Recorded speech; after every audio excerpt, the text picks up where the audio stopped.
What's up, Joe? What's going on, brother Michon? Hey, man, your neighborhood agitator is here, bro. Ah, that's a perfect name. You might have to change your name to Uncle Michon, the neighborhood agitator. Hey, man, the news and the stuff that I got that's happening with me has caused me to realize that I am a neighborhood agitator, Uncle Michon. Somebody got to do it, right? There you go. Somebody got to do it. It might as well be you. Might as well be me. Might as well be. Yeah. Have you heard from Richard? Yeah, Richard will be on, and we're live right now. You ready to go ahead and start the show? Hey, let's get this thing kicking, man. That's what's up. That's what, folks. It is the Truth Be Told show right here with yours truly, Mr. Just Ask Joe, and y'all know who it is, your neighborhood agitator, Uncle Michon. In the house. Let's go. Let's get it.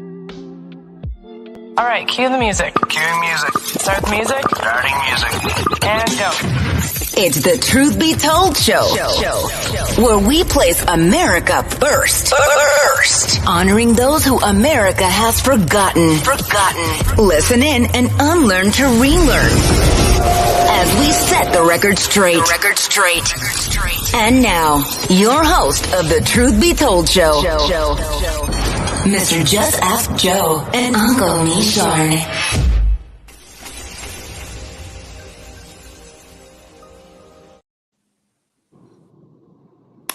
Welcome. All right. All right, we got Peter Hayes with us just the same. Folks, It is Tuesday, September 27th, and I just want to let you guys know that this is the only Tuesday, September 27th, 2022 that you will ever see in your life. All right. Unless you are able to stay around after the next time the earth is destroyed and we start this matrix all over again, then guess what? This is the only Tuesday, September 27th that you will ever see. So you better make today a fantastic day. Folks, it's the Truth Be Told show. What's going on, Uncle Michon? What's going on? Better Days with Peter Hayes? Hey, man, I've had a revelation. I'm accepting that revelation. Okay, I posted. I said, since Reverend Coleman passed, who has been the agitator in our community, stirring up stuff since he done passed? You know. Well, you got to get some paper and stand out on the corner. Gotta get a bullhorn.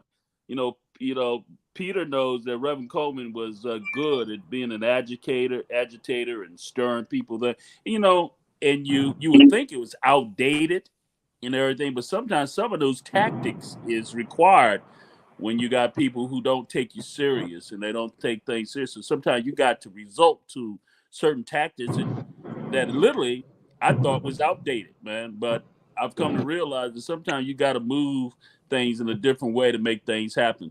What's up, Peter Hayes? Hey, great, fantastic, beautiful morning. Nice to be in the fall season after a pretty hot summer, huh? Yeah, well, I know you all are very happy about the weather changing there, but I'm not. I would rather still be warm.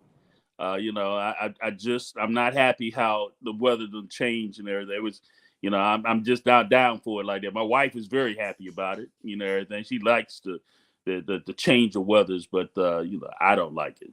Yeah.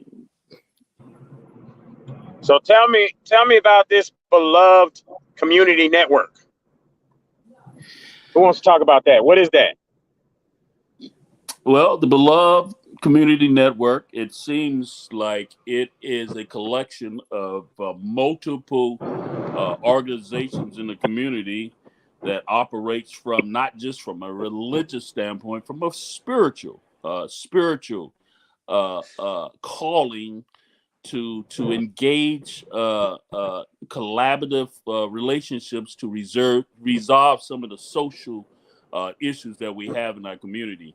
And it seems like Richard Whitlock, a young brother here in Louisville, Kentucky, he has a program that's a part of that beloved program and everything. He's going to be here on our show. And I'm just glad that myself and Marcus was able to participate. We brought our God's Lives Matter and History Untold to the program.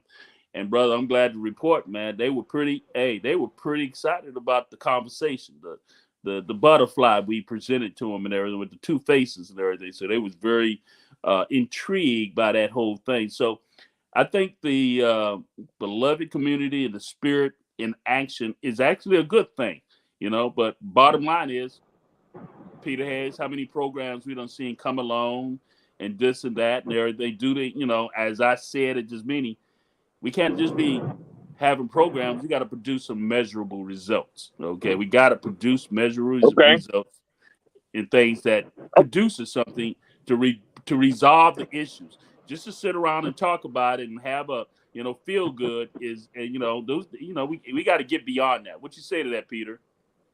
Oh yeah, absolutely, absolutely.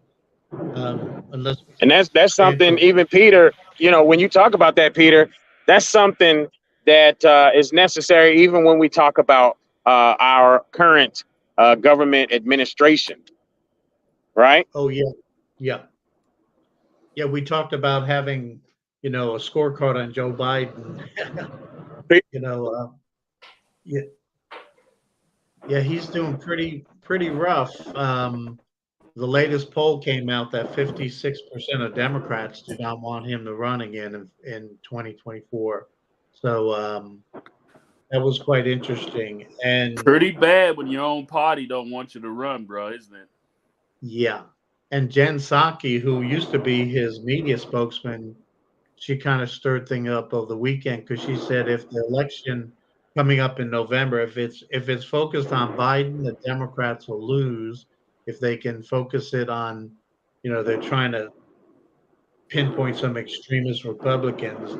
That's their strategy, kind of, demonizing certain people. But if the election is on Biden, the Democrats will lose, and she said they know it. So that was quite interesting that she would say that of all people. Yeah, I thought that was quite interesting too. I saw that clip as well. And it's kind of like, darn, didn't you used to roll with him? Didn't you used to be his press? That was kind of interesting to see I'm her just all of a wondering sudden. when is hot sauce lady in the bag, hot sauce in the bag lady, Kamala. When is Kamala gonna become the next and first female president of the United States of America Corporation? Man, do we really want that to happen? Are we? We may not want it to happen.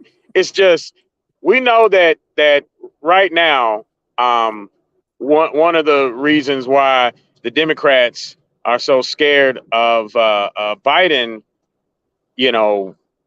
again is in for the next election, is because Biden is a ghost. He's literally a ghoul. He's a ghoul, goblin, ghost, and no one wants a ghost running in the government office. He's almost see-through. He's such a ghoulish goblin ghost. But worse than that, come on, man. If you want to clown, worse than that, if he were to disappear, oh my God, what are we gonna get? We gonna get fake hot sauce. Okay. But that's what we thought was gonna happen in the beginning anyway, because Biden is not mentally capable. He never was, and he isn't now. And he's definitely worse off now than before, but he's not mentally capable of being POTUS. He's not.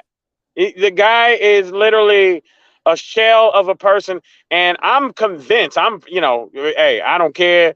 I'll say what I want to say, but I'm absolutely convinced that you know, the CIA and their whole mask program. You know, they got with Hollywood some time ago, and they worked out the kinks in and perfected those masks that Hollywood was using, and they perfected it so much so to where now you can, you know, put on a mask on a fake person or on another person and go around. So I'm convinced that this man is sicker than the public even really knows, and it may be a situation where Kamala becomes an interim president or something of that nature at some point, because you know they've been putting black women on the forefront more so than black men anyway lately, trying to continue to disrupt the family structure in the melanated community. Yeah, what it is to be masculine. They have no problem in coming specifically in our community and trying to derail that. That's a very true thing, true statement. Okay, let's let's talk about what's going on. You know, yeah, let's talk about what's going on abroad. Okay, is Putin going to win that war over there? And look, is he going to make it happen, Peter? I mean, what's going on over there, man? I mean, Well, I mean, they have such a superior military than Ukraine. I think it's going to drag on, unfortunately. I mean, his goal is to destroy the country, and he's pretty much doing that. He just he just called up 300,000 reservists, you know, so you know, I don't think he's going to quit anytime soon. I don't think So, he's. hey, you know what? For the layman, Peter, dictate why there's a war going on in Ukraine with Putin. What? yeah, Go give back us an and overview. do a Yeah, that's a recap good and tell point. us what happened. Why are we here? Well, it's hard to say because, you know, NATO, which is the North American Treaty Organization, you know, it goes back to the Cold War, which was the Soviet Union against US and the West. And when the Soviet Union collapsed in 1989 and 87, which I was over in Russia at that time, believe it or not, in 1989, you know, all those countries that were under the boots of the Soviet Union, Poland, Czechoslovakia, Yugoslavia, Estonia, Ukraine, they got their freedom, and Soviet Union, which was supposedly this world power, the reality is the Soviets were spending 40% of their budget on defense, but their Hmm. economy was atrocious. You know, the Russians don't. Would you buy a Russian car? Would you buy a Russian computer? Hell no. Right. You know, their economy was atrocious. So it was really almost like it was like a Wizard of Oz situation when they pulled off. And so when technology started booming, you know what really brought them down was one main thing was the miniaturization of technology, chips and everything. They could not compete with the West, so they collapsed and they lost their whole empire. Um, Now, Putin, who was a KGB colonel, he lamented 25 years ago that that was the worst thing in history, that the collapse of the Soviet Union, that Russia gave up their countries. So he's been talking about getting back the Russian glory, so to speak. So he had the opportunity, and it's interesting. Under Obama, a Democrat, he took Crimea, and we didn't say a peep, basically. Right. And and I think that was that, that was You a think? sign to him that hey. And then when Biden, another weak Well, Democrat, that was a sign. That was a sign that America don't want no smoke. You know, they not. They can get away with stuff more so yeah, under that democratic regime. Right. Right. More so. But it's amazing that you talk about Putin wanting to bring back the glory. In America, we're a little more vain And I feel like we have a certain level of respect. But he wants to bring back glory. You know, he should start with changing his name. Putin is just a terrible name for anybody that's supposed to be in charge of something. You know, it dictates, you know, every time I think of Putin, I mean, I can't think of Putin without thinking of somebody Putin. I mean, I'm just saying that's such a degradation in a name Imagine he used there. to get picked on. Yeah, you know he used to get Man, picked as on a so kid, much. he had to have gotten picked on. It's just a lot. It's just yeah, you're Putin. You know what I mean? I mean, he had to get picked on as a Yeah, child, yeah. and this is the repercussions of it. We got this mean guy who's pissed off about his last name. He probably killed his parents as well. But I'm just saying, man, you know, he should start there when it comes to bringing back glory to the country. Yeah. That is too funny. That's too funny. But bringing it up to speed, so NATO, which is the alliance against the Soviets, you know, those Eastern European countries that left Russia, a bunch of them joined NATO because they want to be aligned with the West. Ukraine was talking about joining NATO, and they never actually applied, and NATO never, you know, accepted them. But Putin used that as a kind of excuse, say, hey, you know, they're going to be on our border. But the reality is, Europe is not going to attack Russia because, first of all, Europe gets most of its oil and gas from Russia. So what are they going to do? Invade Russia?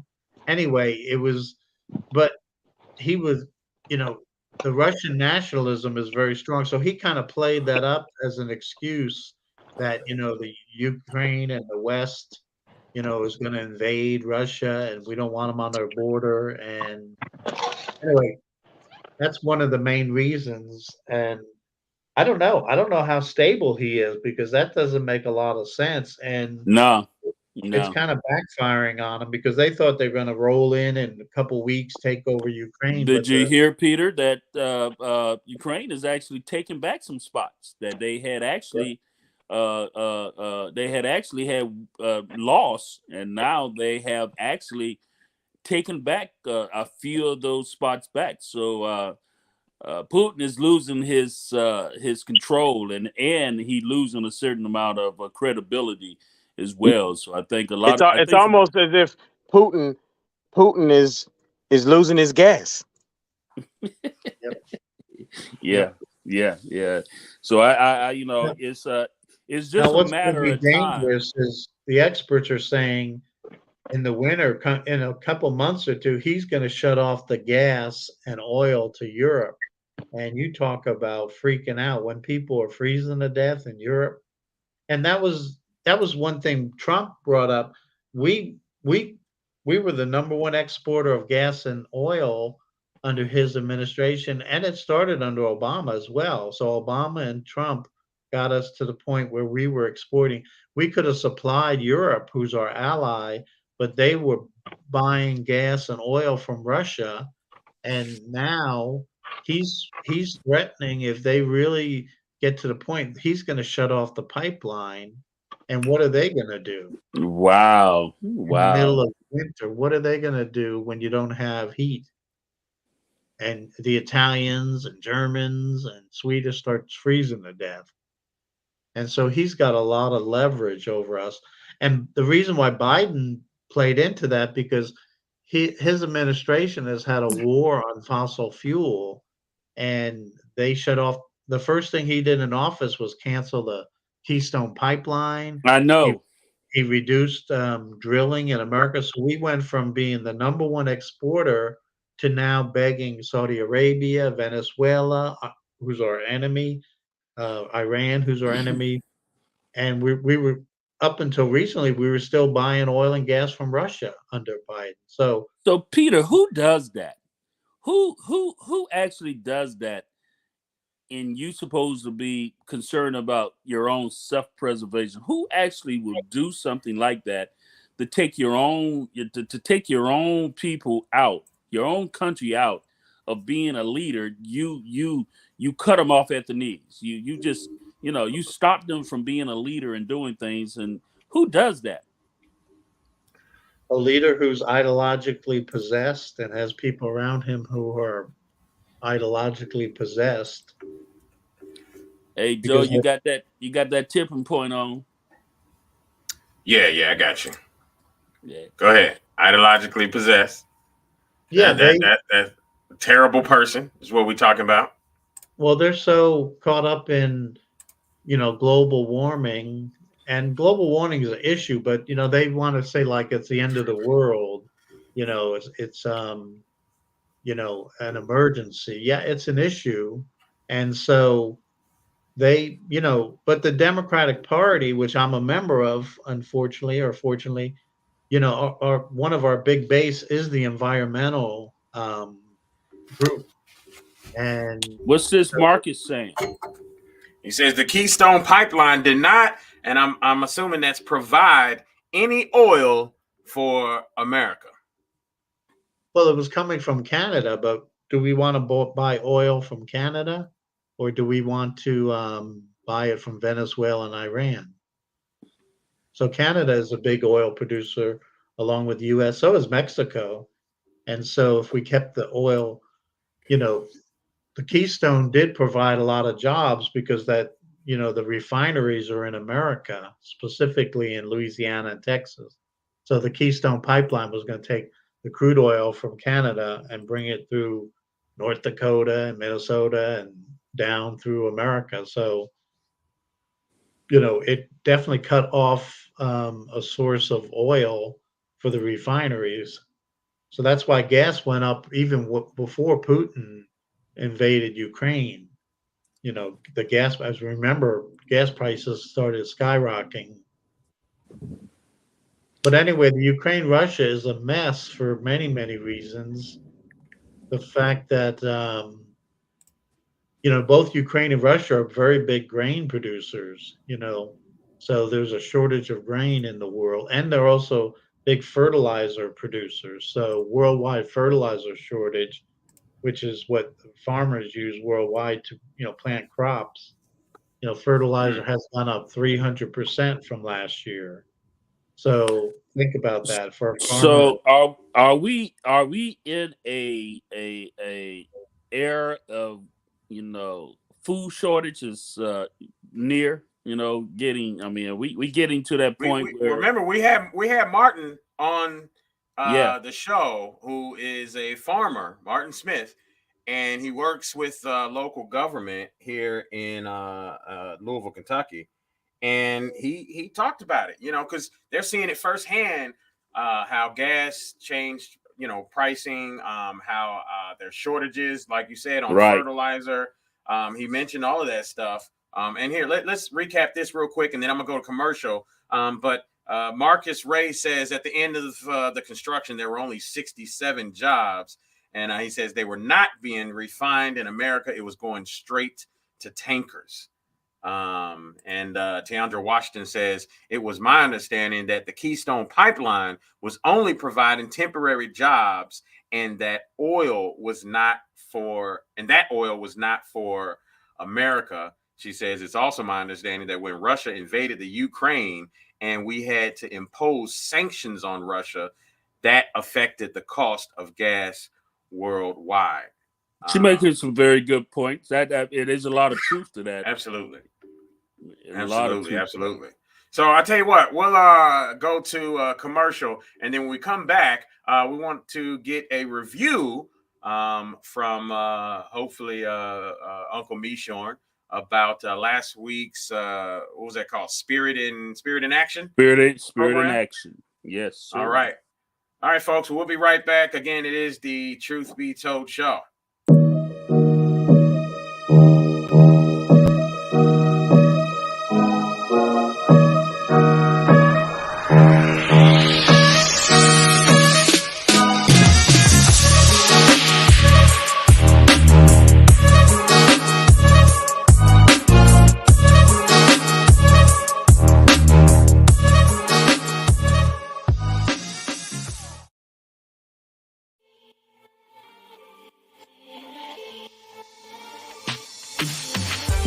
Habibi Trading Company, home of soap sticks and Saya Baba products. Over 400 locations at a store near you. Cincinnati, Ohio, Louisville and Lexington, Kentucky, Southern Indiana, or find yours online at sayababa.com. Again, that's sayababa.com. Habibi Trading Company, where you can find fragrances to incite your senses.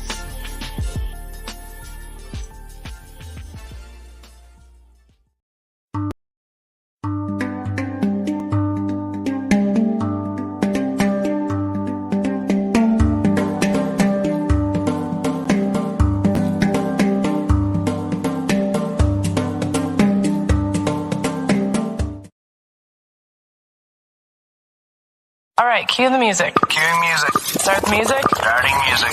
And go.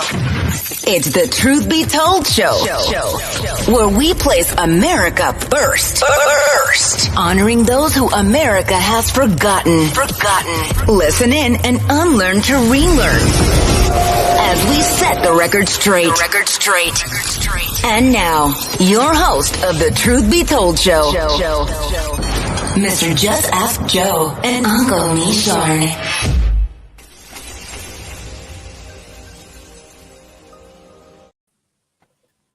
All right, folks, we're back right here, the Truth Be Told show.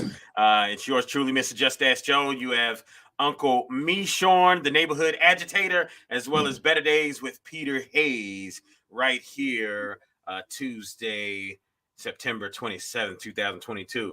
And I want to segue a bit into this Spirit in Action program that you and was it you and Marcus out there? Yeah, last Marcus week, and I was both. Yeah, Marcus and I was both there at the meeting.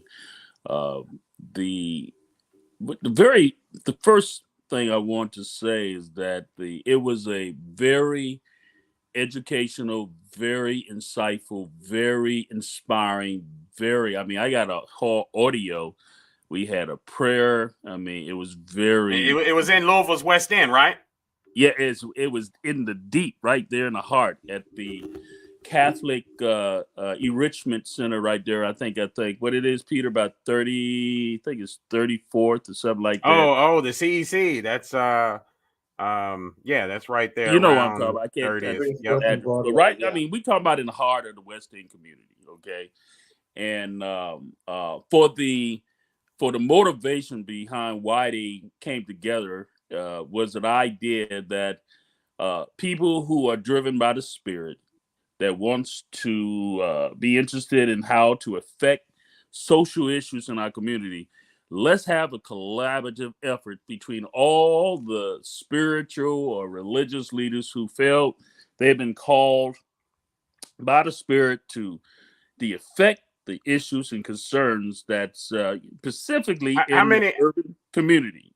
How many leaders from the urban community showed up there, Mishorn? One. What? Hold on. One is just one that spoke, but 25 of them showed up, right? Because you got like 200 churches in the West End. But you saying one spoke, but 25 others of the pastors showed up, right? No, sir.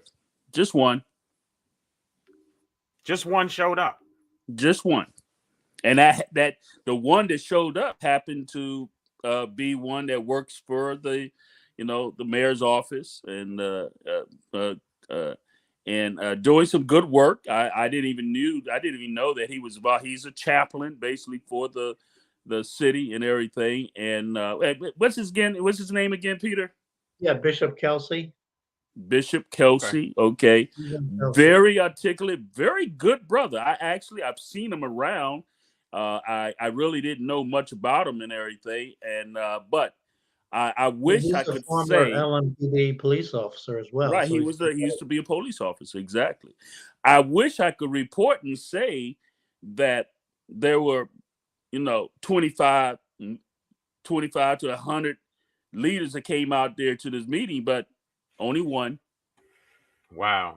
So the meeting was for the leaders to come together, yet only one came together. And only one. How many people look like you there versus how many people look like Peter? So let me just put it like this, okay? It was about it was let's say it was 100 people there. Okay, I will say 10 of those people look like me. That's how you can literally see the difference in who took it serious and came out and everything, and those who didn't show. Just to I play devil's advocate here, but you gotta most of the pastors in the West End got regular jobs. They part-time pastors, you know what I mean? So it was on a Tuesday during the day. They some of them had to go and drive the school buses. Some of them had to go and put their assistant manager uniform on. I want to congratulate Marcus. He sometimes gets on me and making these announcements on it and putting things out there. But Marcus came all the way from Elizabethtown. Okay, he's a leader as well, but he's not a spiritual leader and everything. But he came down. He thought it was important to come, and I want to thank him from coming down and everything. He took time from his work to be involved with Marcus. that. Marcus is more of a Superman. I don't know how he does what he does from his regular work in the funeral business to the NAACP, president of Kentucky, to showing up to events and things of that nature. He is a Superman without a cape. That is what he is. Yeah. He sees to make an interest and make a way and make himself involved in everything. But I will say probably the most important thing that came out of the meeting is that, fellas, y'all should be proud of the History Untold. We introduced History Untold to over 107 people that were there. And I'm also proud to say is that when it was time to do break off, my table to present was full. Everybody was just excited about wanting to learn more. I think it had to do with I did kind of entice them, Joe. I said, they said only have 15 seconds to give a spiel of why should people come to your table. And I said, well, there is a black man on here and he's speaking back to America.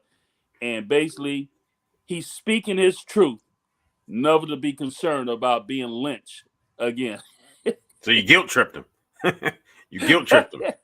You told him, hey, I've only got 15 minutes to speak, and y'all have had 15 seconds to speak, and y'all have had 400 years. 15 seconds just to tell them, just to entice them to come over. That's all. It was 15 seconds just to entice them. 15 seconds versus y'all's 400 years. You should be ashamed of yourself. But it seemed to work.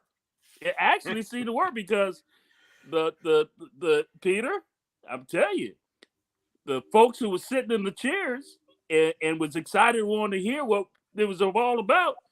It was more folks look like you, bro. And I was, I was encouraged. At least we had a full table and everything. But Peter, they didn't know anything. This is the thing I want to ask you, Peter. How is it that they didn't know anything about Jamestown, Virginia? Every single one of them said they did not know. They had not told them. What's your take on that, Peter? Just so, what is your take? Why? Give us your. Tell us about your cousins. Well, I don't think it's taught in school very much. They'll talk a little bit about the history of slavery, the Civil War, blah blah blah, but they don't go deeply into the history. Shucks, people can't do. If you watch any of the YouTube videos when they interview these young people, they don't even know who our first president was. They don't. The one lady asked, well, when was America formed? And she was like, in the 1900s. Yeah. So, the level of, people, because of the TikTok and everything, it's very disturbing. Social media is destroying our country and world because people just, let's just speak to the real reason why those people didn't know, because it didn't affect them. That's why.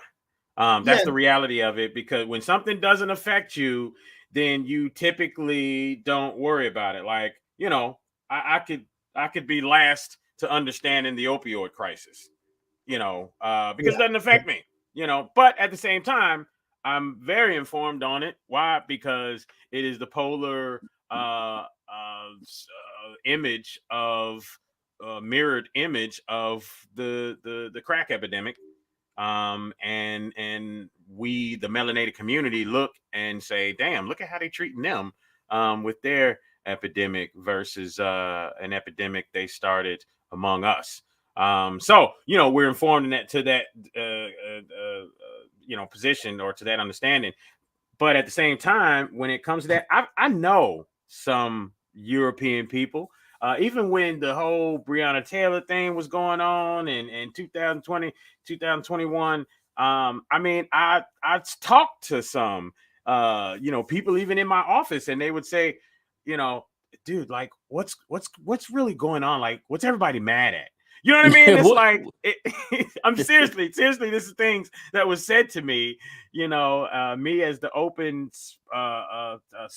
outspoken, you know, melanated man I am, having no qualms about speaking to Europeans, you know, about stuff, because I understand the certain level of ignorance that's there. Right. And it's purposeful ignorance, because here, that person that said that to me is someone that makes $500,000 a year, right, that's focused on creating that income for themselves and their family. So they don't have time to worry about that. And I think you're right. That's a part of human nature. We really only care about stuff that impacts us and maybe our family, you know, the reality, maybe our neighborhood.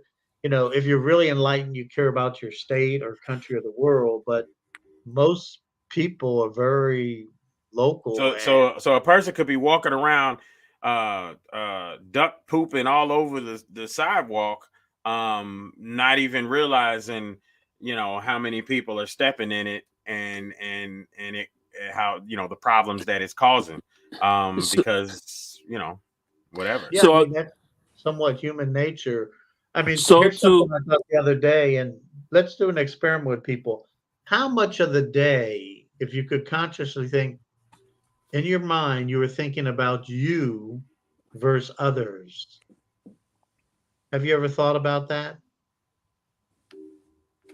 Say that again.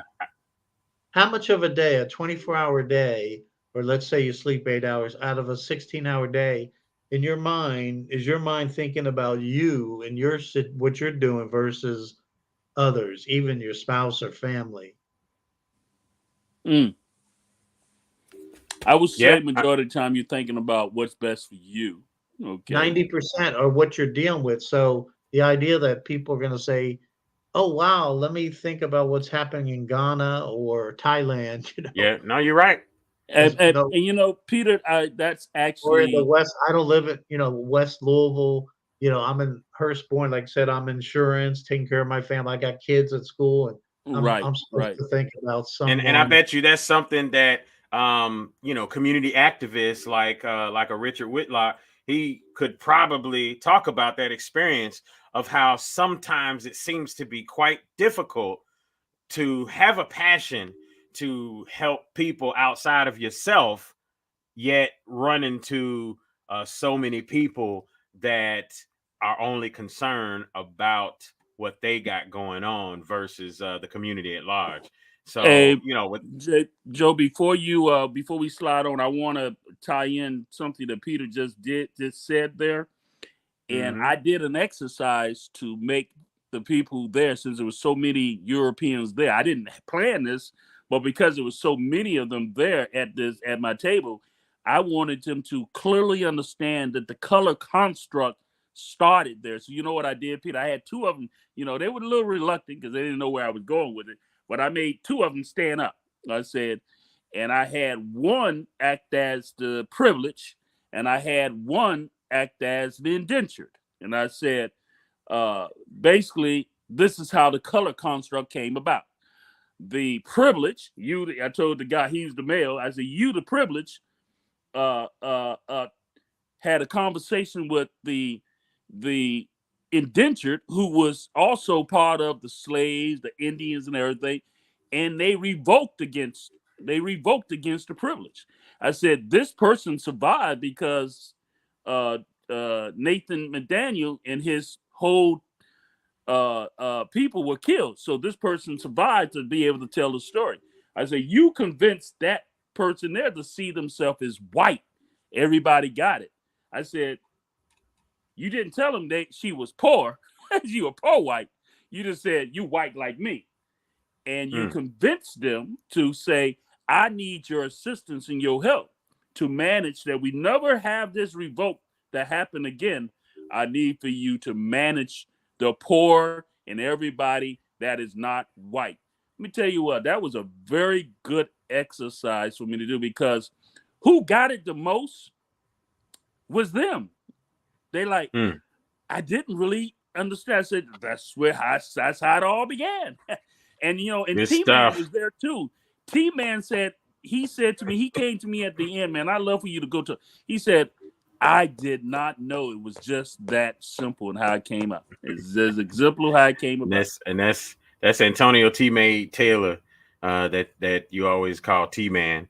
But hey, folks, again, it is the Truth Be Told show. We'll be right back. Thank you, Uncle Meshorn, for what you do when it comes to getting them to buck up. Agitating. Agitate. There you go. The neighborhood agitator. Folks, we'll be right back. It's the Truth Be Told show. We'll be right back with Richard Whitlock.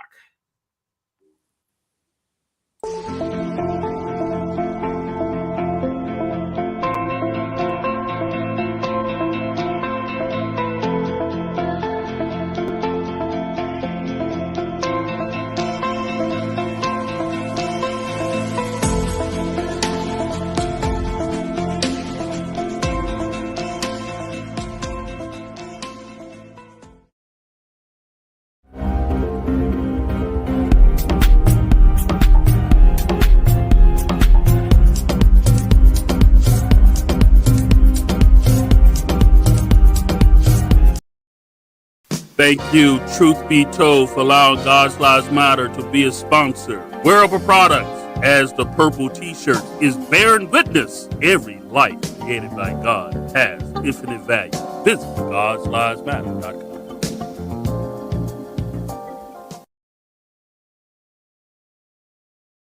All right, cue the music. Cueing music. Start the music. Starting music. And go. It's the Truth Be Told show, where we place America first. Honoring those who America has forgotten. Listen in and unlearn to relearn. As we set the record straight. And now, your host of the Truth Be Told show, Mr. Just Ask Joe and Uncle Meshorn.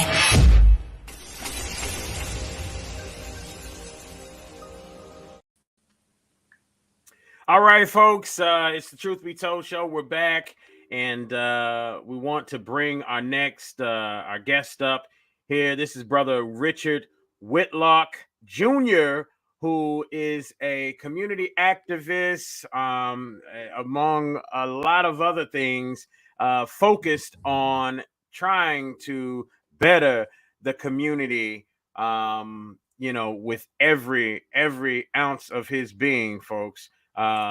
Here he is, Brother Richard Whitlock. How you doing there, family? You can't hear? Okay. It's your mic. Can you hear Peter and Meshorn? Can you hear us speaking? He can't hear. All right. Go out and come back in. Make sure you're not muted. He's not muted. Yeah, you would see it if he was muted. Here, let's have him go out and come back in. Right.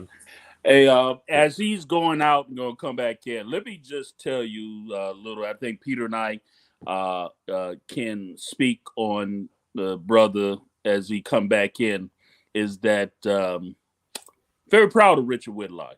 and what he's accomplished and what he's achieved to get to the point where he's at today. So to be a part of a successful program and everything, and being able to be inspired and inspiring other young people to maybe, alter their behavior and their understanding to doing things different. So, I'm. What do you say to that, Peter? You know what I mean?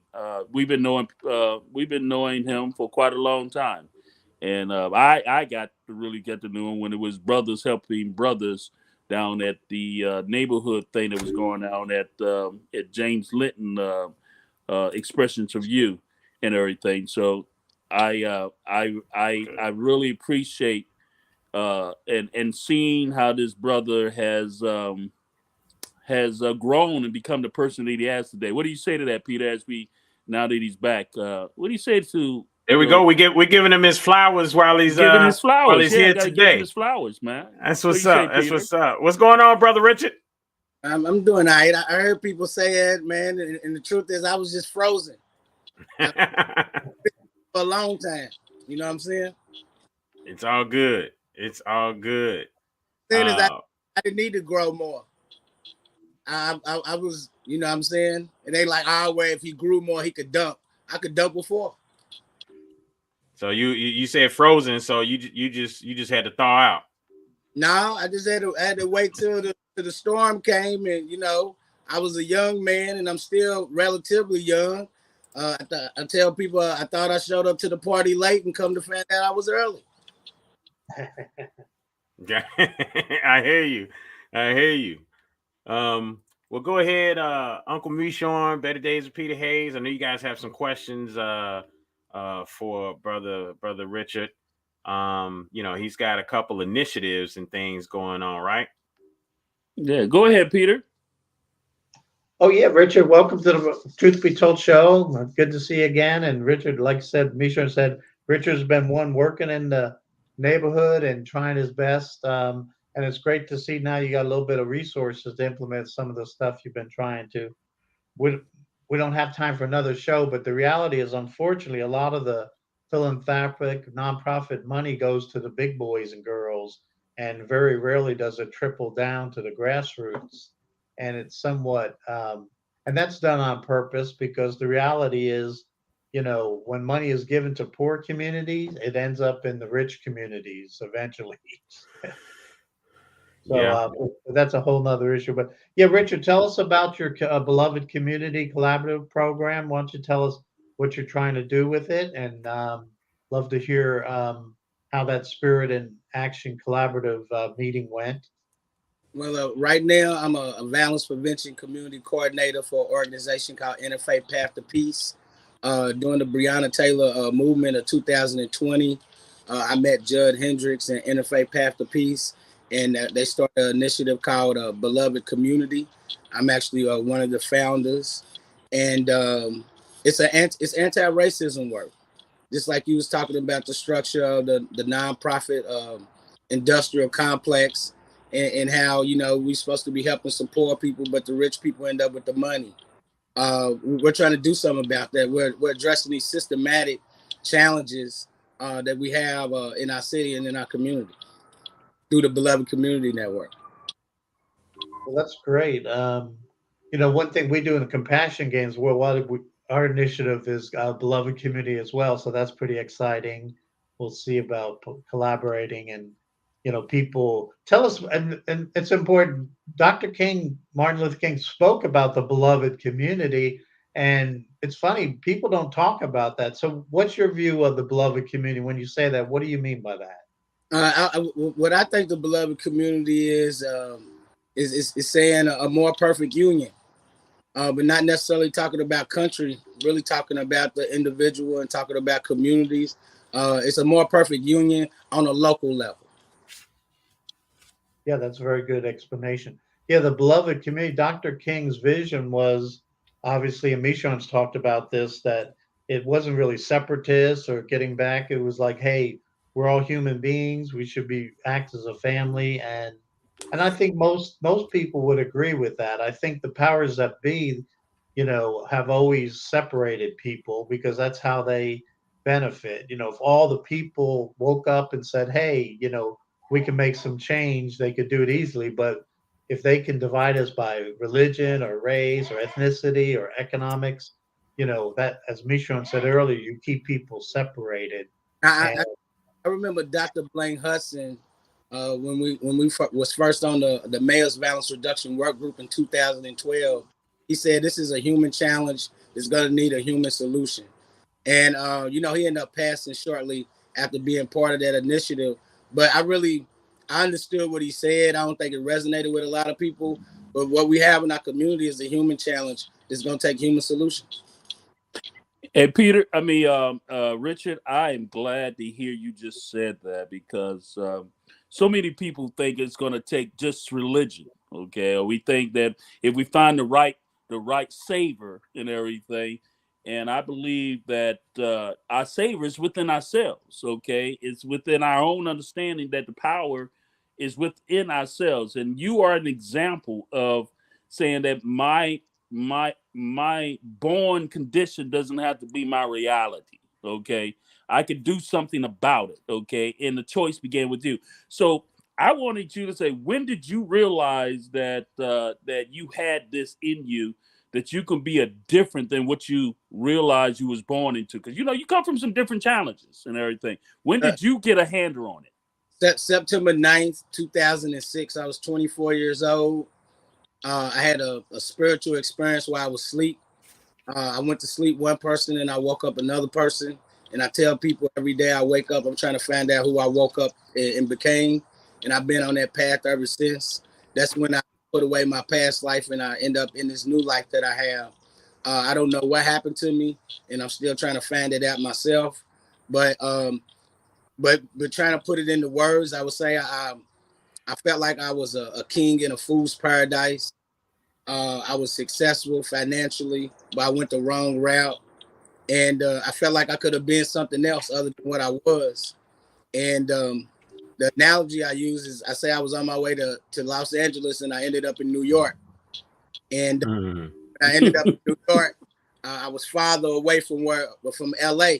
So I had to, you know, I went 1,000 miles the wrong way, and then I had to go 3,000 miles across the country to get there. And that's really been not just my path, it's been my journey, and that's been my story. And I think a lot of us young brothers, especially in my generation, we went the wrong way. And then we got to travel a road that's even farther. But with that being said, you know, I really feel like even me going the wrong way has really helped me connect with other people. We're a bunch of Malcolms. We don't have a lot of Martins in my generation. We're a bunch of Malcolm. So our story is more like Malcolm than it is like Martin Luther King. Again, and sitting here listening to you, it just makes my heart warm, because that statement that you just made there, I will admit to you, Richard, I had to grow to the maturity to receive what you just said there, because I've always thought we needed to chase the Malcolms. I thought the Martin Luther Kings. I thought I was caught thinking that we needed a savior. We needed that king. We needed that person to be. Then I realized, in working with young guys like yourself and other people, even Raymond Ali, okay, the brother that's been kind. I've come to realize that we're more like Malcolm, because Malcolm actually was trying to wake us up and say some things, and he was a generation. He was so far ahead of us, and we wasn't catching it. And to hear you just articulate that is strong. I'm glad we got that recorded, because that is a powerful statement. We are more Malcolms than we are needing kings. What you say to that, Joe? I mean, I would agree. You know, I think King, in the end of closer to the end of his life, realized that he should have been more Malcolm than anything else. You know, hence that comment he made, that infamous comment that he made about leading my people into a burning house. You know, he realized that we needed more Malcolm than we needed, you know, himself or King, or that you know, Malcolm came a little bit stronger, you know, and I think that you're absolutely right. Absolutely right there. A little more masculine, and you know, his King's indiscretions are more well known than Malcolm's as well. So I don't know if that speaks to anything or not, but in a way it kind of does when I think about it. But either way, you know, I think that, you know, the community is thankful for having a brother like a Richard Whitlock, a Richard Malcolm Whitlock in the community as well, because, you know, a lot of activism, when you look out at the community at large, is not as strong as it used to be. But that doesn't change with Richard. You know, you still hear about him pushing, and you know, I don't think his punch has softened up much at all. It may have become even more strategic than it was before. So that's what we see here with him working with the different coalitions and such like that. He's able to move the way he really wants to move to help get things done. So, you know, that's definitely a plus there. And that leads right into something, Richard. You know, I said earlier about being an agitator. I want to know how you inspired so many. You know, none of Peter and Joe didn't see it, but to keep it 100, brother, how many groups did you inspire to come on board with you, man? I was impressed with the number of young men and women that you had actually on board. I thought you was going to have like one or two. Brother, you act like you couldn't let them sit down. You had so many of them coming up under your influence and everything. So how many different organizations you have inspired to be influenced by your activism and what you've been doing? Well, last week at the Spirit in Action, that was the name of the event, 11 social innovators spoke, and 13 was present. And with my training, 2 of them didn't get to speak because they showed up late.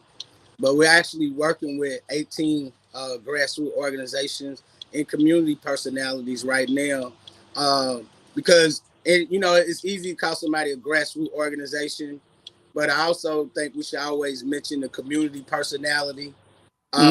Because some people are they are personalities, and we do need community personalities. Some people are radio personalities. Some people have programs, some projects. Some people have works. Some people have efforts, and actually categorizing it, organizing it, attaching it to budget, and then having each other support each other.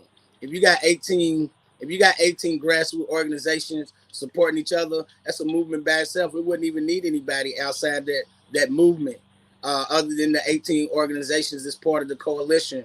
And, you know, people say, hey, you know, if I wanted to be part of your coalition, your violence prevention coalition, you know, what are y'all bringing to the table? What do y'all have to offer? One thing I really want to help organizations with initially is helping them get websites, helping them with organizational paraphernalia. These are things that other organizations have, but grassroots organizations can't afford. So we're talking about a capacity building at this point, right? Definitely capacity building and really helping people with their dreams and get out their dreams and their visions and be able to operate in their vocation and help people do what God's called them to do. It's not just about y'all helping me do what God called me to do. This is about us helping us do what God called us to do. Absolutely. Hey, how that ties into something that we say, what is right for us? You know, that's kind of our little hashtag on this show. What is right for us? And so you just said something. So you and I definitely gonna have to get together because I got my own. I have my own fulfillment company. I'm blessed to have my own fulfillment company through God's Lives Matter. And and through that, Peter, Stack list already, man. I added you last week. Yeah. Hey, but Peter, it's only because of Peter, my private alliance's relationship with Peter, that I have found this daughter company that I have established, 5-10 years now, a relationship. But I got a good relationship with the person that is about everybody who are creative artists. you said something that I'm interested in introducing your team to, that they are so good that they create. I mean, they're very honest, very good. Peter, you hear what I'm saying? I think that we can offer that to your group and everything to help them to build on their logos, even their websites, and we have relationships with. What do you say to that, Peter? To Richard? Yeah, I think the capacity building for those organizations is very valuable because you got a lot of talented people. I guess one thing, and Richard, we've talked about this. There's so many people. Probably the biggest, one big challenge is the lack of unity. So I like building a coalition, working together, because there's actually too many activists and nonprofits, struggling and with great programs, but they're somehow they either won't work together or don't see the need. And they're how many churches, right? Small, really small churches. We talked about this last week. If small churches would pull their resources and work together, they could do more in the community. But they're so busy just paying their rent and their utility bill with all the money, they don't have any resources to do outreach. But it's an interesting phenomenon. Everyone wants to be their own boss, I guess, and the lack of working together is a challenge. So, and you've been, I know, a strategic thinker of mapping out those neighborhoods and really working from the grassroots on the blocks and the precincts. Eventually, that's what it's going to take, because the reality is the people in power don't want to solve problems that they're making money off of, and Right. there's a lot of money being made off of poverty and violence, and and there's a lot of money being spent to kind of solve poverty and violence, but it's not solving it. There's a national crime wave, so it's getting worse and worse. Louisville, you probably know, last weekend we talked about there was 6 homicides in one weekend last week. So, the problems aren't getting better; they're getting worse. Yet more money and energy is being spent. So, at some point, intelligence say, wait, let's stop and think this out, because if what we're doing is not working, we got to have a new paradigm. And that brings us, and real quick, that brings us to the conversation as you speak to that, Richard. Talking solutions to violence and such like that. I'm be honest. When I look at last week and I drove past that shooting that happened on 264 and saw like 3 or 4 gunshot holes in the back of this truck, like right after it happened. And I'm sitting there thinking, I'm like, dude, some of this stuff looks like there's like it's intentional. Like somebody's saying we have to go and get these and run these numbers up. That sometimes that's what it's looking like, because some of this stuff was, even on that day, it was multiple homicides that day. It just looked like somebody just ran around and just said, you know what, we got to do a homicide here, so that we can run these numbers up. But as you speak to that, Richard, solutions to violence, like, as you're working with these groups, how does that play out or correlate to solutions to violence? Well, I've been knowing about this thing called the Cure Violence Model. I've been knowing about it for over a decade. I was introduced to it when I was on the Mayor's Violence Reduction Work Group. And people want to know, hey, Richard, why you been the way you've been over the last 10 years? Is because we could have done this 9 years ago. We could have done this 8 years ago. 7, even 6, right? 10 years later, the same number, the same amount of money that it would have cost in 2013 is how much money it's going to cost in 2023. So I've been knowing about this over a decade, and it's finally coming to Louisville. So if people want to know why I behaved the way I have over the last 10 years, why I fought the way I fought, it's because I know we should have did this 9 years ago. Yeah, I hear you. So I'm real big on prevention. In 2012 and 13, we had 52 and 48 murders. Last year, we had 188 murders. Yep. there's been more murder in the first 3 years of the 2020s than it was in the first 8 years of the 1990s.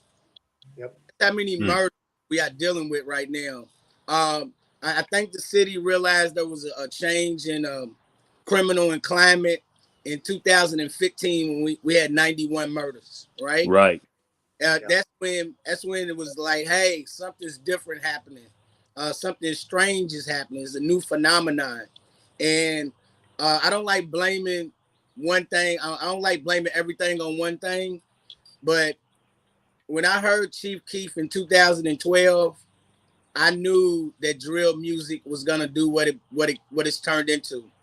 I remember someone said when they heard NWA, they knew it was gonna be a different kind of black male in our community. Right. When they heard F the Police, and when I heard Sosa by Chief Keef in 2012, I knew that there'd be a different kind of young man in this community. So I could see this happening 10 years from now. And also, what I would like to add is that in 2008, during the Great Recession, they were the poorest children since the Great Depression.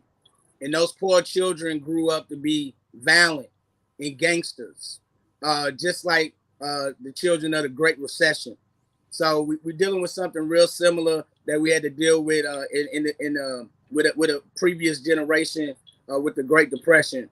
Kids that grow up in poverty, extreme poverty, are more dangerous and violent as adults than previous generations. Hey, Richard, Richard, real quick, he said something important there, which you correlated music to the ability to have foresight into violence in our community. So, I mean, here's the thing. I like what Ray Ali said. He said solutions to violence are strong after-school programs like the Cabbage Patch, Strong Father and Son, Big Brother programs. Those are great. But here's the thing.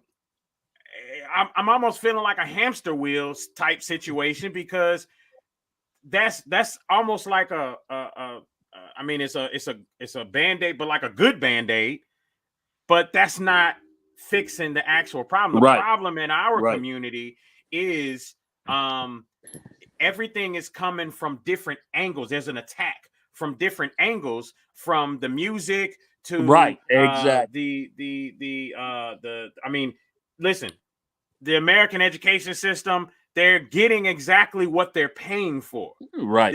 We are at the bottom of the list among every other organized country when it comes to like math and science. So the American education system is getting what it paid for. It paid for poor education. That's what they're getting. So it's an attack.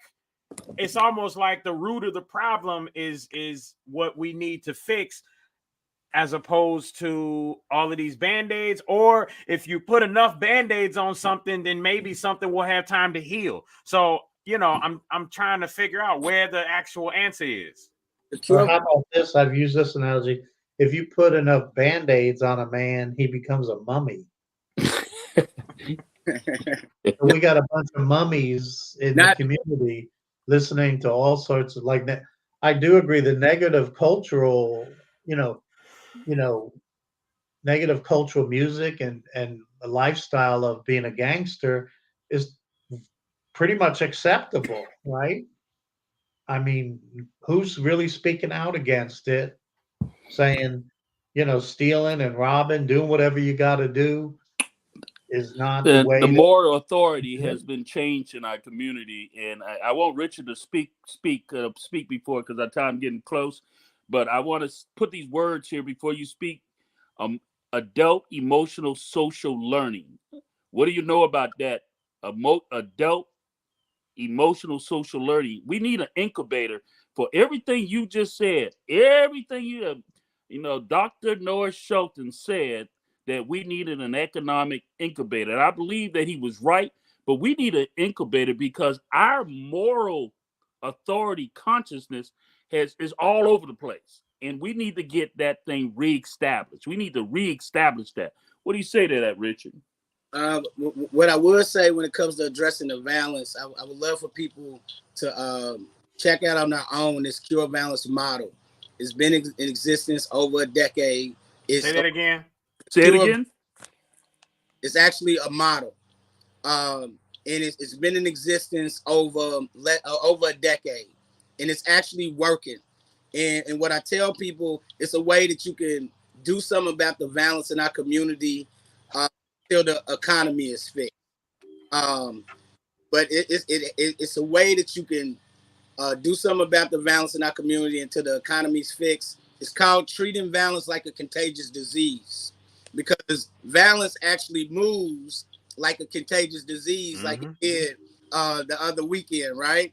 The more violence, the more cases, the more shootings, the more murders. So wow, it moves like a contagious disease. And the guy that came up with this model, he was doing some work in Africa with Ebola, and he's seen these charts of violence in urban communities, and he used the cure violence model, and it was actually working on a small scale to the point where people wanted to shut it down. So I think everyone should definitely YouTube that and Google it. It's the cure violence. Say it again. I didn't catch it. Say it again. It's called the cure violence model. Cure balance model. It's called the Interrupters. That was made by PBS. That came out in 2011 or 12, and I've been knowing about this work for over a decade. So that's why I want to really know. The city, we're finally gonna have the opportunity to do it in 5 communities. It'll be Park Hill, it'll be Smoketown, it'll be Portland, it'll be Shawnee, it'll be in Russell. So those 5 neighborhoods that Cure Violence is actually coming to in 2023, and I really believe in this model. I really believe in it, and I tell people if Cure Violence don't work, then nothing will. Hey, Richard, I got to go here, man. I remember somebody came to the Man Up group and was telling us. And now when I hear you say that you knew something, but you tried to tell us, and I'm gonna say, I ain't gonna say her name, but there was a local leader in our community and everything that I do remember you went to and shared your thoughts and your ideas to. And we had people come telling us that these local leaders who wanted their name out there stole things or took things from certain people and everything. Do I need to put a name on that? You know what I'm talking about, right? It's not really necessary now. It is not necessary. But my point is that we had young brothers like yourself. Yeah. That were out there trying to do a movement, and people was in leadership position. Instead of them giving you the props and lifting you up and helping you do something that you knew way back then, they done something solely for who? Themselves. Am I right or wrong? What I say, I said it before and I say it again, from 2010 to 2020 is the decade of decadence in the Black community, and the Black community was power drive by the Black elite. And now we got to deal with that devastation. Yeah. Now here's the deal: if you're not a homosexual or transvestite in Louisville, you will not be part of the in crowd. Richard was not part of the in crowd, and part of that decadence is talking about, and people who know about it. If you're not part of their immoral group, you don't get stuff done in Louisville. Let's see what happens with our next mayor, become mayor. If you don't believe me, look into the life of our 20-year mayor in the past, and some of that same stuff is going to take place here coming up soon. We're talking in codes. Now, Richard, you know what I'm talking about, right? Yeah, we're talking in codes. That's what I'm saying. We're talking. It's okay. We're talking in codes. We're talking in codes, but we know exactly what we're talking about. There is an attack on what it is to be, I said there's an attack on what it is to be natural versus what it is to be unnatural. Okay, and I've had people come attack me when I say that. Listen up. I choose to practice what I consider natural versus what I concerned about the things that are unnatural.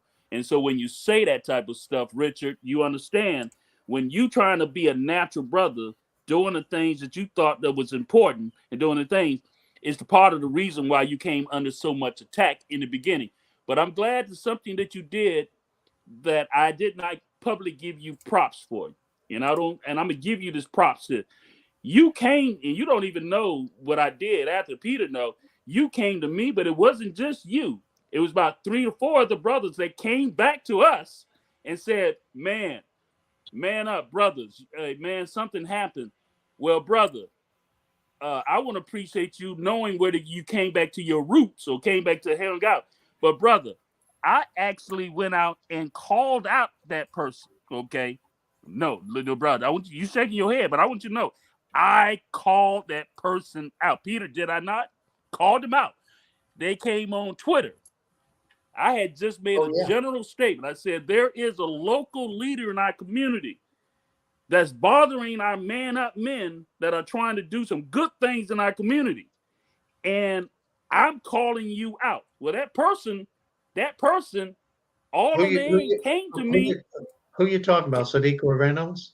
I don't mind calling out names. I mean, yes, I'm talking about Sadiqa Reynolds. She came to me straight up. Are you talking about me? And I said, oh, well, thank you for coming. Yes, I'm talking to you. I heard that you have been disturbing and interrupting with young brothers out here trying to do some good work in our community.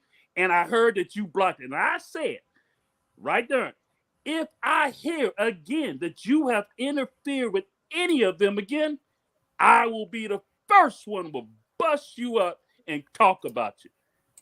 I told her that right on Twitter, okay? And you didn't know that. You didn't know that. She ain't had nothing. Of course, she had nothing to say to me after that and everything. But when I hear what you said that you was trying to do 10 years ago, and I know who was against you, and I know the people who stand in the gap trying to prevent you, I'm glad that you didn't give up. That's what happened with Black Wall Street.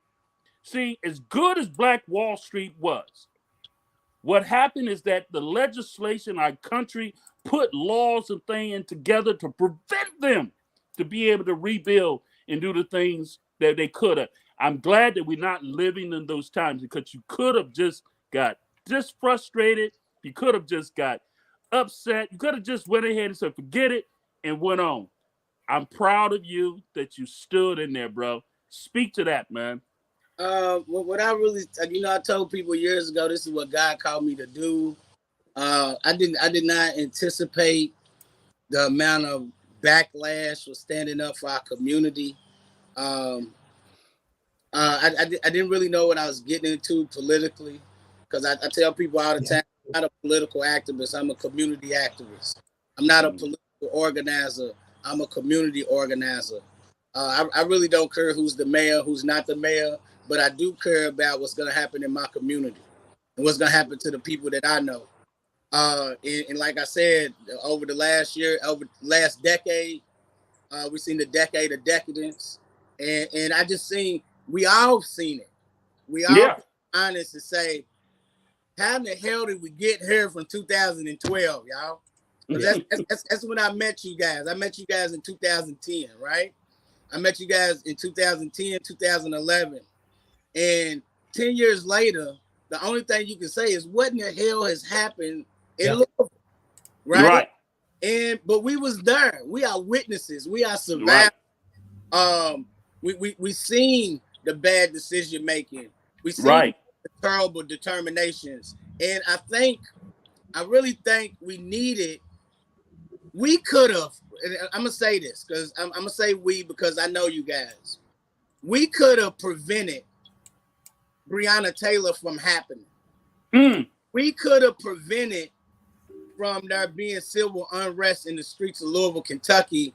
But the way that it was laid out, God so made it be, it had to get so bad that the whole world knows how bad it is, and what you guys and what we've been talking about what's going on in this city for over a decade. Really, the civil unrest, the pandemic, the Breonna Taylor movement was like an exclamation point for a lot of the things that has been said on this show and other shows that people have been talking about over the last decade. And part of the beloved community work is the lack of beloved community over the last 12 years. And that's what people don't, I want people to understand. We're not just doing something in the present. We're doing something that should have been done 20 years ago. Yeah, the longer you prolong an illness in your body, we know it gets worse and worse. Yep. So, you know, you can have cancer, say, well, I'm not going to go see the doctor, blah, blah, blah. Well, it's certainly not going to get any better.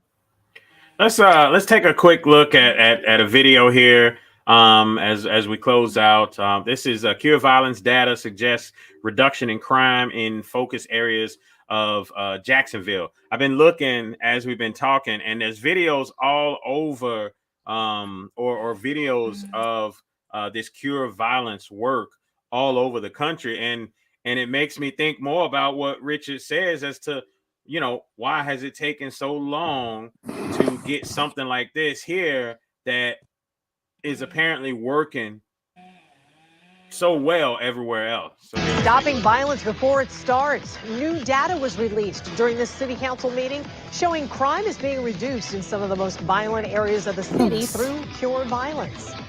Cure Violence, it's a crime fighting strategy that came to Jacksonville in 2019. Despite some setbacks, program leaders say it's working and people are getting help.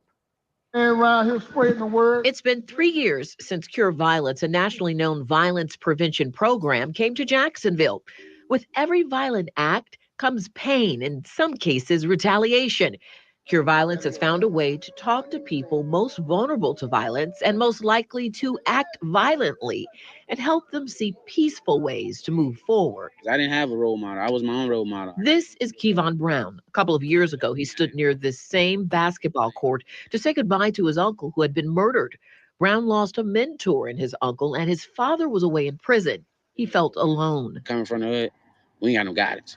We have zero guidance. Like, we have no male figure, or sometimes we don't have a female figure, and it's both of those in the program. Like, it's not just, they gave me what I needed. A mentor from Cure Violence stepped up to get Brown on a path of healing and focus. It's more than just, okay, you're my mentor, I'm your mentee. It's like a family. This is the goal of Cure Violence, getting young men and women to see a healthy path forward in life. Very happy with the progress of the program over the past year. The results of creating that new path were shared in a city council meeting today. Mapping data shows from 2020 to 2021 for the Northwest Side and the East Side focus areas, violence has reduced. The city has invested $4 million into the program with 3 Cure Violence sites throughout the city. Bridges for the Cure in the Northwest area, Reintegration Solutions Jacksonville, Inc. and Noah's Ark on the east side, and Potter's House Community Empowering Center on the west side. And the sites are collaborating so that we have a greater presence in the community. For Brown, he wants to see other people get mentors so they too can get on the right track to a positive future. The program actually helped me set aside my goals and actually put in the steps to actually achieve them instead of just dreaming. Brown is now pursuing his dreams. He has finished real estate school and hopes to work in real estate or one day become a merchant seaman. Brown plans to keep improving his life and the life of his 1-year-old son so that the next generation has the mentors and guidance that they need. And there will also be a focus on high-risk events, high-risk people that could commit crime to interrupt that pattern.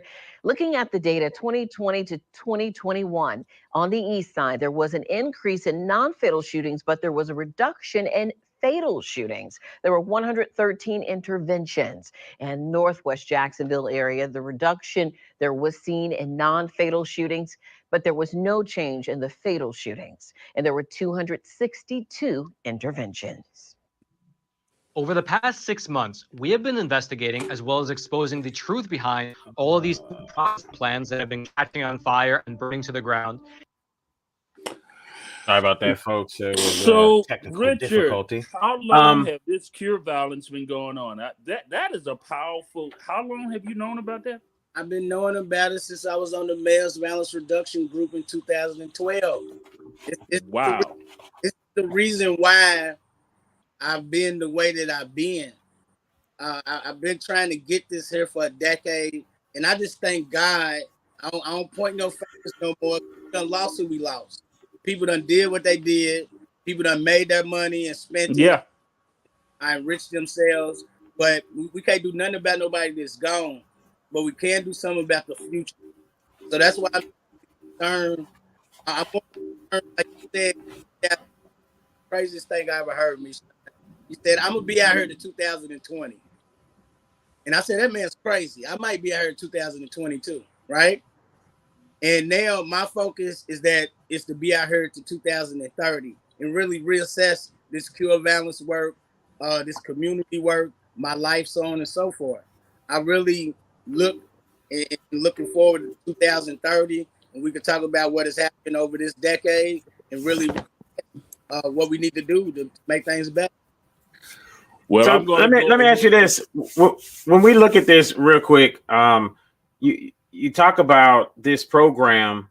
I mean, when I just off the surface in looking at this, I see like Big Brother, Big Sisters on steroids, right? Yeah. Because they're actually going from not just being mentors, but being mentors yet being visible in the community, right? Walking the streets and trying to be more visible. Would that be kind of a correct assessment? And if so, then I'm listening. Now, what we're saying is the way I like to describe it is we're going to treat violence in our community like a contagious disease. No, I heard you. All the precautions that came along with the pandemic, our community need to make the same precautions when it comes to the violence. I knew more people that got murdered during the pandemic that actually died from COVID-19. Yeah, it's the number one for ADS males 18 to 40. It's the number one cause of death is homicide. 18 to 35. 35 is when we age out of it. Other things start killing us. But 35 and under, the homicide. Number one cause is homicide. And here's another thing. Our elders were afraid of the Klan. The Klan killed less than 2,000 people. We killed over 2,000 people each year. So if our elders was afraid of the Klan, just think about how afraid we are of each other in the 21st century. Man, hey, Richard, boy, I tell you, boy, you dropping some serious information here that is very powerful. And you know what? Listen up, man. We're going to have to create this Cure Violence Louisville. And I'm going to get behind it, bro. I'm going to get behind it. How do we need to make contact? How do we create that Cure Violence Louisville here? Talk to me. Right now, it's coming here.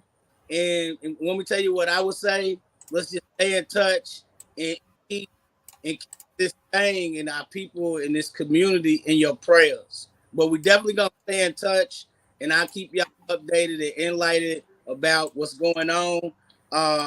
But what I'm saying is you already part of the coalition. I put you on the contact list last week, man. Well, you're going to be invited here. Listen up. I'm saying you got a place here every time, okay? To come keep us updated. No, I'm serious. Fellas, you got a place here to come and speak. So let's make every time. Absolutely. Let's make sure we share this this show today. Richard, share it on your page as well, because more people need to hear more about this. If y'all want to go to YouTube, look up History Untold 400 Truth Be Told, then you'll see this link there as well.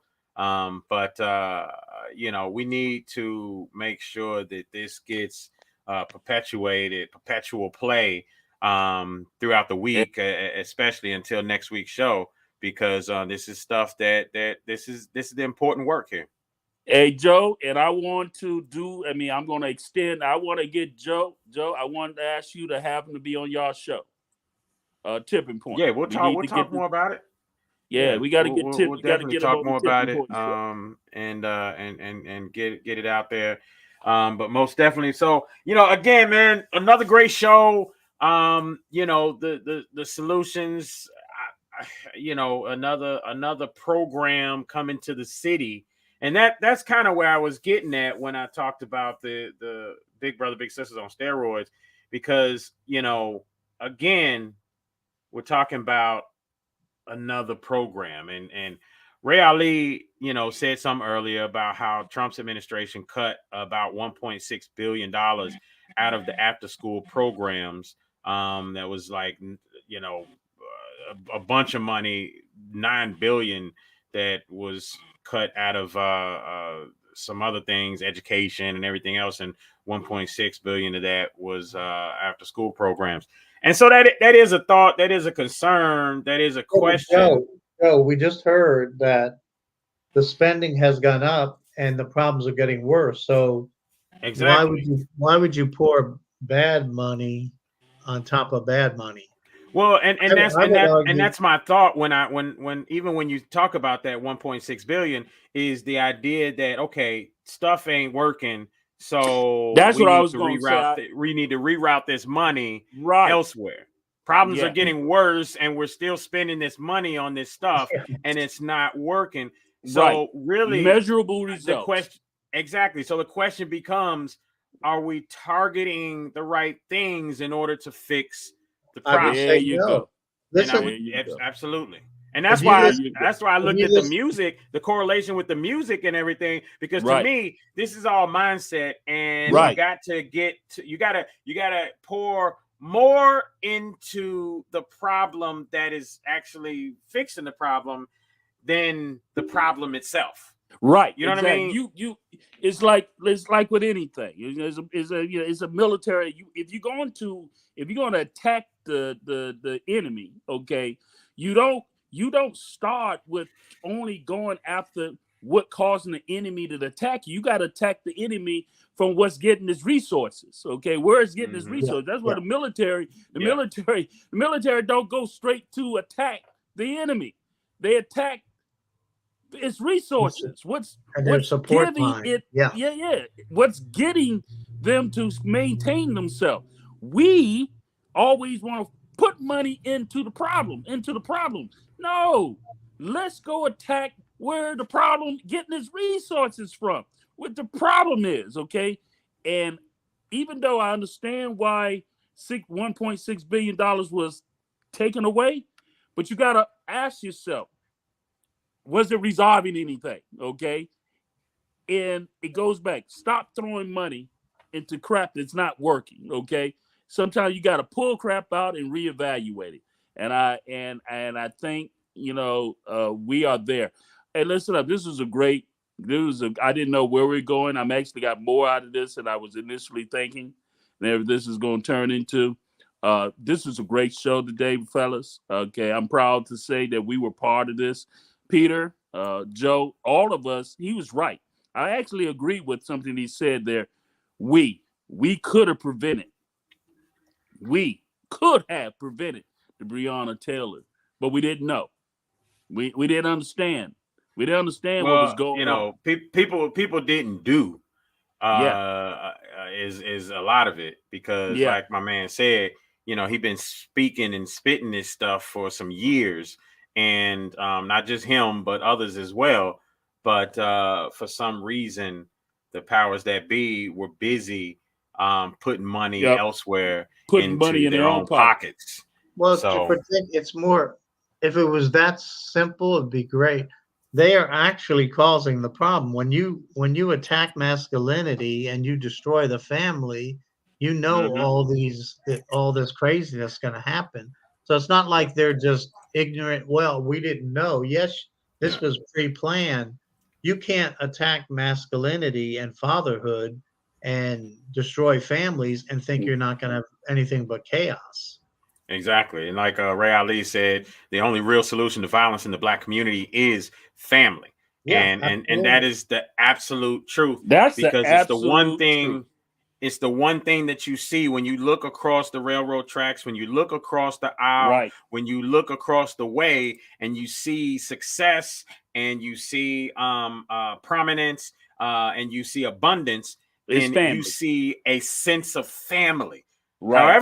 However it is, you see a sense of family, meaning people together, nourishing each other, Fathers and mentally, mothers. spiritually, and ultimately financially, because even when you go back and you look, in the 30s and the 40s and 50s, when a woman stayed home, and nobody's saying we got to go back to this, but when a woman stayed home, that was $100 and something thousand a year job that she was doing at home as a mother, nourishing the kids, providing for the household, providing for the household, creating a space of nurturing peace for that man that is out there being a carrying provider. that weight on his shoulders, working hard. He comes home to that space of peace, and he's able to recharge and get up and get back out there and do it the next day. And guess what also, and I don't know if you guys heard of you guys know who Andrew Tate is? No. He is the most Googled man in the world right now.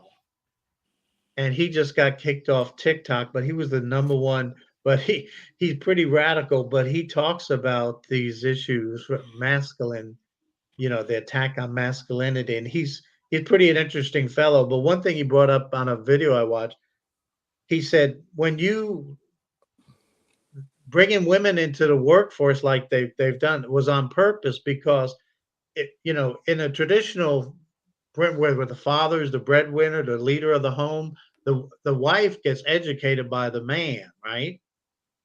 Basic leadership, and then that woman, the wife, the mother, translate those values to the children. If you take the woman out in the workplace, the kids have to be educated by the schools and daycare. That's and exactly.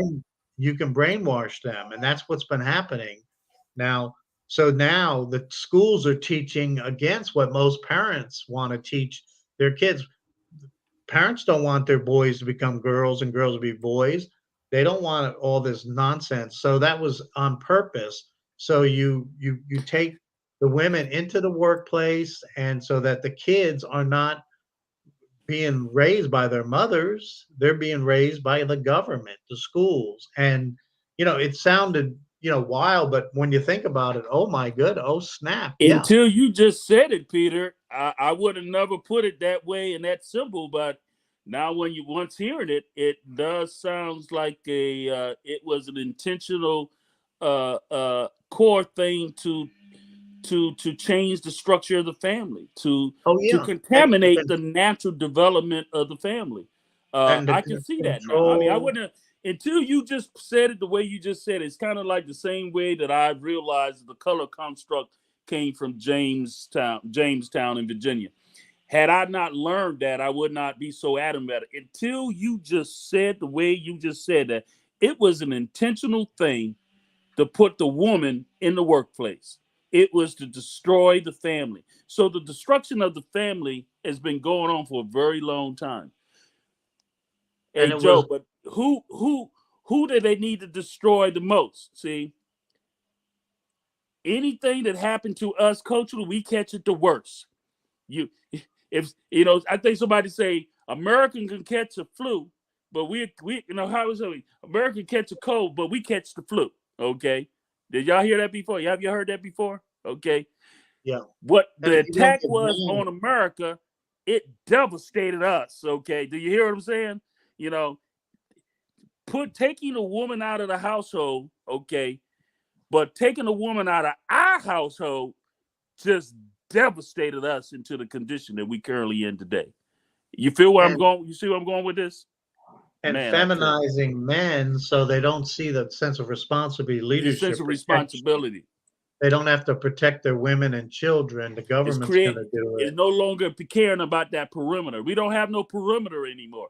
We just allow anybody to come in our perimeter and do anything they want and everything, because we have no sense of protecting what's ours, because we're fussing and fighting with our women. Okay. One of the biggest problems that's going on in our community is that our women don't want to give back the reins to men, because they've been holding the reins for so long and everything that they like, oh, hell no. Well, we ain't trying to give that. But, and I'm going to go with John Yah, if he's still listening to John Yah said something, and he said that let's not blame the woman. Let's blame the men for not taking responsibility. The women are in the condition they are in because of some no good man, okay, that didn't handle his responsibility. So I never forgotten what John Law said. That I said, as much as I'm very hard in trying to hold women accountable, but I realize that they are in the condition that they're in because of some no good father, some no good man didn't take the responsibility to raise that daughter and give her the proper guidance and the things that she needed. You follow where I'm going with that, Joe? Absolutely. And as we exit our way on out the show, I love that Peter brought up Andrew Tate. We did post a link there, Andrew Tate uncensored interview with Patrick Bet David. It's a great almost 5 hour. I'm gonna play just the intro to this video as we get ready to exit our way out. But just the intro to this video, I think you guys would love as we share this. And as an introduction, he was you have the youth, the masculine youth of the world, thinking for themselves. That's pretty scary to authority. One of the biggest fatal mistakes any man or human being can make. To chop my head off and try and delete me is asinine in and of itself. Another thing, I'll give the game away. Here's your piece of paper. Do I get canceled again, Logan? You're saying a call like that was made? 100%. The dude's a bitch. Lady of yours that you introduced to us yesterday said, "This is my wife." I don't even know if I'm convinced you want to have 5 wives. And that's a very astute observation. You are correct. But I won't believe it. I don't want to believe in things that make me weak. Suddenly the most famous man on the internet, and then all of a sudden gone from the internet. Wow. He said, I don't even want to believe in things that make me weak. Yeah. Right. That's strong. So, it's been a great show. Fantastic show, folks. Again, it's, just amazing, how these conversations blossom. Glad to shout out to Richard Whitlock. Having him on the show is fantastic.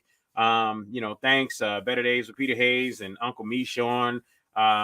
You're always on point, spot on, and valuable in these conversations. So I'm hoping things change in Louisville, Kentucky. As we see, even in looking at some of those numbers, it's very similar to numbers of many melanated communities, disparaged melanated communities around the U.S. So it's obvious at this point that there are things being done purposefully to disrupt the Black family, break us apart, and put us back out there all chaotic and wired up. So, we've got to focus on family. That has to be the case. Even as we, hashtag hetero pride, family matters, y'all gonna see more of that type of stuff coming out from the God's Lives Matter apparel lineup, as well as we celebrate heterosexuality, as we celebrate family just the same. And I'm not saying that you can't have two men together in a relationship raising a child, or you can't have two women together in a relationship raising a child. I'm just saying that they might come out effed up. So that's all I'm saying. But with that being said, folks, it's another show. We're done. We're out. Peace. Hey, good show, fellas. See y'all next week, man. Next week, same place, same time. Peace out. All right, cue the music. Cueing music. Start the music. Starting music. And go. It's the Truth Be Told show, where we place America first. Honoring those who America has forgotten. Listen in and unlearn to relearn. As we set the record straight. And now, your host of the Truth Be Told show, Mr. Just Ask Joe and Uncle Meshorn.